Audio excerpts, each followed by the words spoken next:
El coordinador a l'Alt Penedès del partit independentista, que ha entrat al Parlament amb 4 escons, Fèlix Simón, ha explicat que la comissió de campanya a la nostra comarca es dissoldrà la setmana que ve.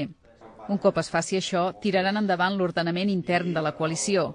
El procés començarà el proper 13 de desembre i està obert a qualsevol penedesenc que es vulgui sumar com a adherit o simpatitzant. D'altra banda, passat el Nadal, el partit celebrarà un congrés nacional on decidiran si presenten candidatures municipals o no. Un cop es prengui una decisió en ferm, l'organització comarcal decidirà si es presenta a les municipals o no i a quins municipis convé fer-ho i a quins no. En tot cas, sempre es farà seguint l'opinió majoritària dels adherits. Fèlix Simón explica com serà aquest procés. I el tema de les municipals, dintre el mes de gener haurà de prendre la coalició una postura clara. Fins que no hi hagi aquest plantejament a nivell nacional, evidentment els territoris no hi tenim res a dir. És possible que la postura que es prengui potser no satisfagui, diríem, o no resolgui d'igual manera la realitat de cada municipi i per tant aquí sempre l'última veu la tindrà el territori de si juga o no juga les municipals o si ho fa de manera directa o de manera indirecta, col·laborant amb alguna altra formació o precisament no, seguint amb una actitud, diríem, de respecte i d'atenció però sense implicar-s'hi directament.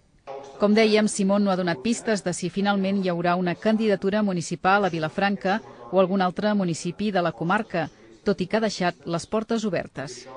No, res es pot descartar. És evident que hi ha molts adherits, diríem, que ho reclamen, perquè també hi ha municipis que no hi ha cap força independentista present i bé, d'alguna manera és un tema que s'inicia aquest debat i veurem, diríem, al final quina és la decisió. Però no hi ha res preconcebut i, per tant, les opinions personals que ara podem donar no tenen cap valor.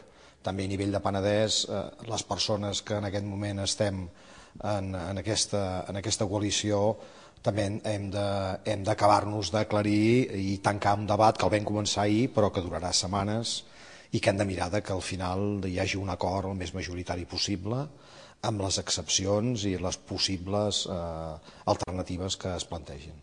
Simón també ha destacat que la proximitat és un factor molt important per solidaritat i que tots els temes els consultaran els adherits abans de portar-los al Parlament. En aquesta línia, el coordinador comarcal ha explicat que a cadascun dels 4 diputats que han tret li correspondran una sèrie de comarques, a les quals hi assistirà sovint per conèixer de prop els seus problemes. Per últim, la coordinadora comarcal també ha volgut destacar els bons resultats obtinguts a les eleccions al Parlament i concretament al Penedès, on, malgrat les limitacions, han tret més de 6.000 vots entre les 4 comarques. Pel que fa a l'Alt Penedès, han superat els 2.200 vots, mentre que a Vilafranca n'han tret 856, el que suposa el 5,25% del total.